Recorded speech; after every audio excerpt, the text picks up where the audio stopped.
We have just arrived at the House of Presidents in Clermont, Florida, and we're going in to see what this is all about. It doesn't look like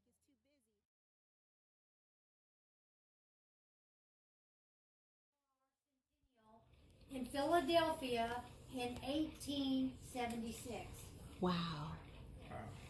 It's pretty fancy, huh? Yeah. And so each table holds 8 to 10 people.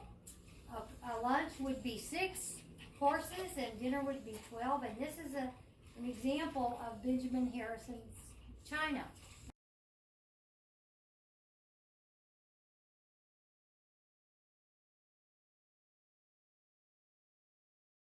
It was started construction in 1792 and completed in 1800. If you look here, Trinity, come up here so you can see. Come over here. Okay, now look where I'm pointing this pointer at. Look. Now you're going to see a little guy working. Where is he? See him working over here? Oh, he's working hard. Look over here. He's going to work too. Oh, there's another one working. Back here, he's working. See? So the stonemasons, they would make the bricks and they would number the bricks. When they numbered the bricks, they put them in an enclosure like this. And the bricks were numbered. They put the White House together by number. Oh my goodness. Like 1 to 2, 2 to 3. I know, who knew? Wow. You don't learn that in school.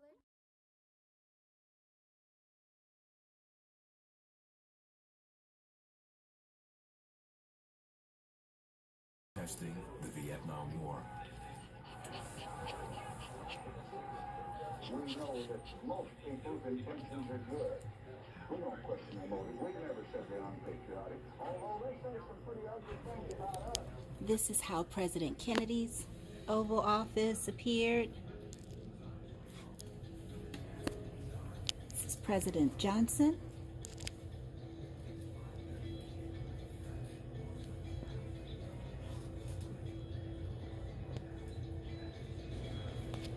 This is President Nixon.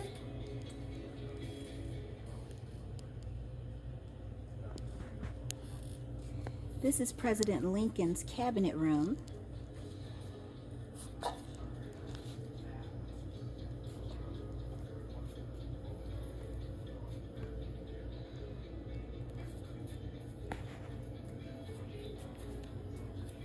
President Lincoln's office.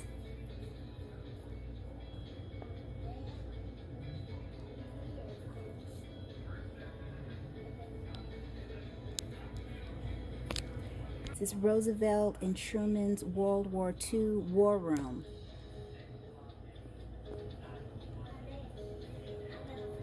And President Ford's Oval Office.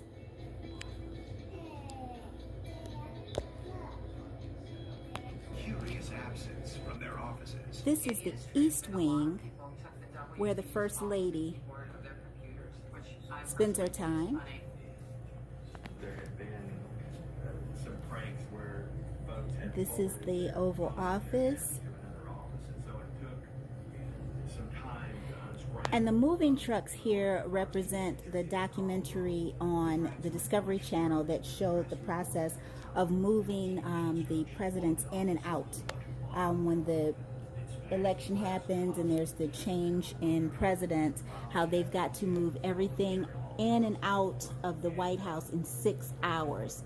That from the time the president goes to take, the current president leaves the White House and the president-elect is taking his oath, everything stays in place for the current president, and when he leaves, they start changing everything according to the desires of the president-elect. And by the time the president-elect gets back from all of the day's events, everything is ready for he and his family, or she and her family in the future, to live in.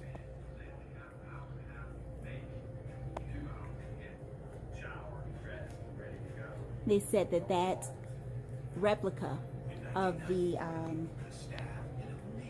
White House has traveled all over the world, basically. all over the world, and I'm going to go around and show you the back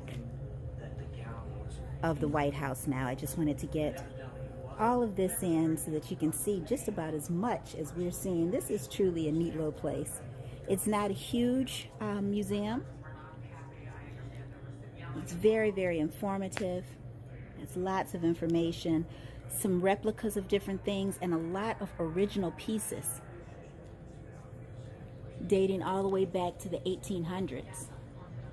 So you can see the amount of effort and the work that it took to collect and put all these things in place. This is the state dining room,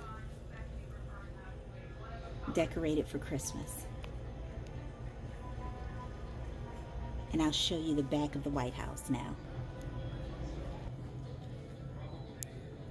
Heading from the West Wing all the way around now to the back.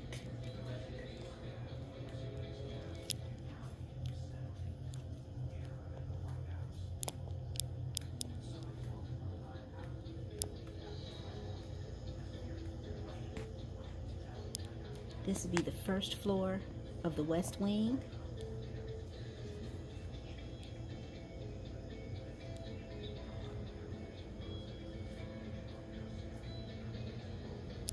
And the second floor in there.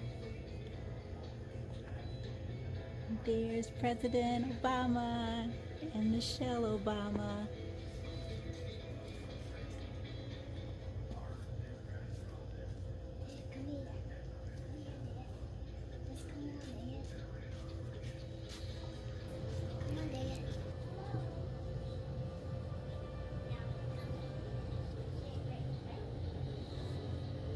This is still around the back.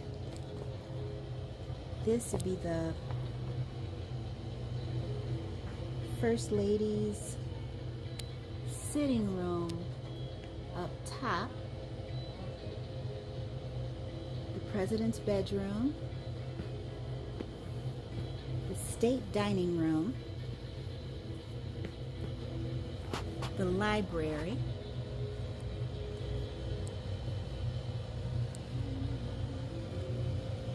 The map room, the red room, the president's study. Here's the yellow oval room, the blue room, and the diplomatic reception room. Here we've got the China room, the green room, and the treaty room.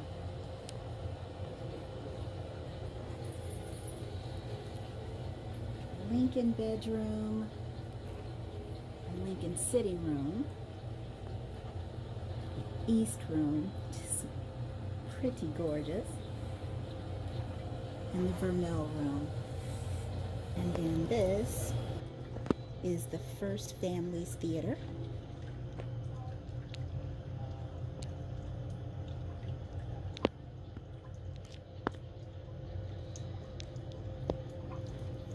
And that's the White House.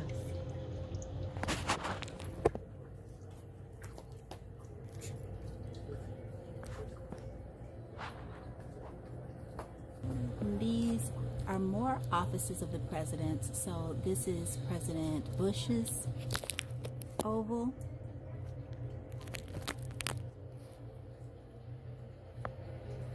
President Clinton.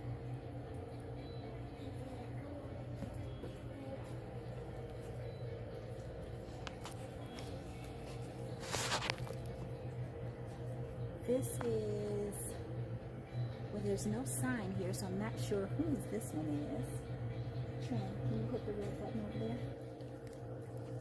There we go. This one does not have a name on it, so we don't know who that one belonged to. This is President Reagan. Well, I would imagine that is Bush Sr., because I don't see, I have, maybe, I'm not positive, but I don't see him, so I think that that could be it. President Reagan and President Carter.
And this is all about President Lincoln.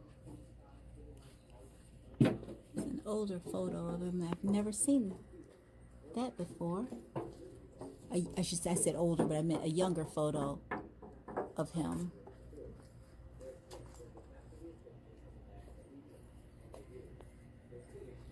These are his parents. Can't get.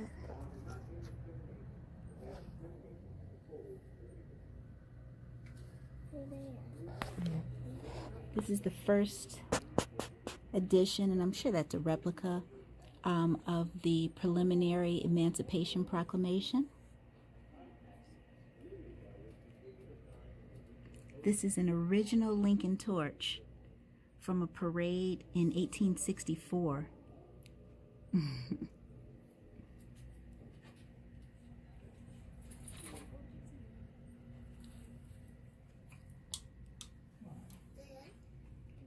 A lawyer's time and advice are his stock and trade. This is an advertisement from Ford's Theater. This is a newspaper. The New York Herald on the assassination of President Lincoln.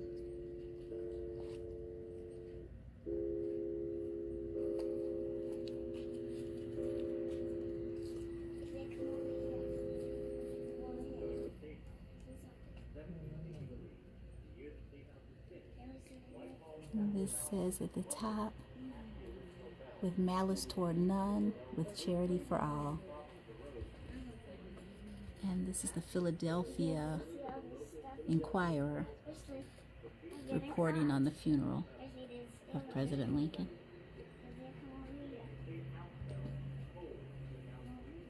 Kind of faded out, but I think you can at least see the carriage, and you can see where it says over here, Abraham Lincoln, our national grief. This is another original torch.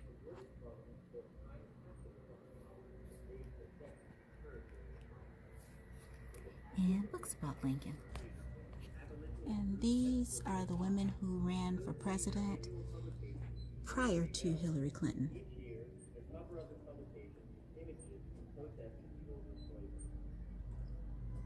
The American movement for women's rights began in Seneca Falls, New York in 1848.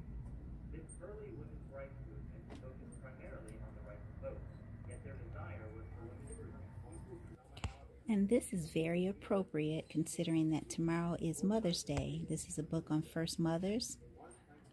A greeting card, loving wishes for Grandma on Mother's Day. This is another Mother's Day card. This is the mother of George Washington, Mary Ball Washington. And with that, we will leave you and say Happy Mother's Day to all the mothers, grandmothers, great-grandmothers out there, celebrating your children and your children celebrating you. Until next time.